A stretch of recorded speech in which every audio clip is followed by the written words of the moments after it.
Hi, I'm Angela and welcome to my channel, Befriend and Tend. In 1985, I was in Denmark for a month and I was having lunch with some of my friends and a Danish man came up to us and asked, "You Americans, you're always rushing, always going zip, zip, zip.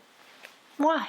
And we laughed at the question, and there was some good-natured back and forth about the pokey pace of the Danish countryside and the American culture of places to go, people to see, and things to do. For many years, I subscribed to the culture of zip, zip, zip. But the thing is, when you're constantly in motion, you're not able to savor the moments of your life. You live them, but they happen in an endless blur of doing and activities, and the full experience is lost. And why does this matter? Well, there's lots of reasons. First of all, savoring makes everything 500% better. Imagine eating a chocolate truffle.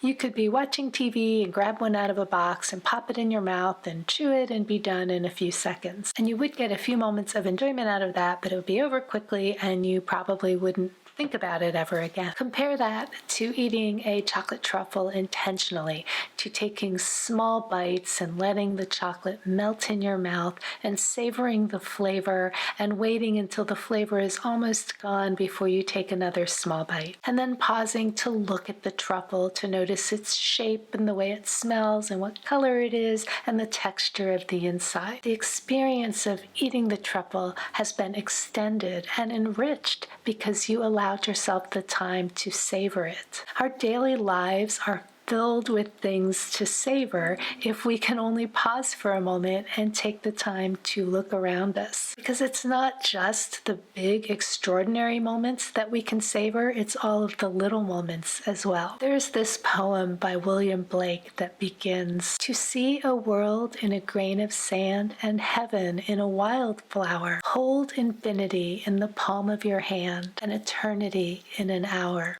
And that basically speaks to the idea of slowing time down when you are savoring something. And there's another poem fragment I love by Mary Oliver, which goes, "Every day I see or hear something which more or less kills me with delight, that leaves me like a needle in a haystack of light." What William Blake and Mary Oliver are talking about is available to all of us. Now, I know that unless we are monks or living in a contemplative community, we can't walk around all the time fully present. And of course, it's good to reflect on the past and to figure out what lessons we can learn and to plan for the future. But it's not that hard to slow down now and then and to really savor the moments that you're experiencing, and it really does improve your enjoyment and contentment with life. Another benefit to slowing down to savor the present moment is that when your senses are fully engaged, your mind becomes peaceful. Savoring is an antidote to many of the habits of mind that we might have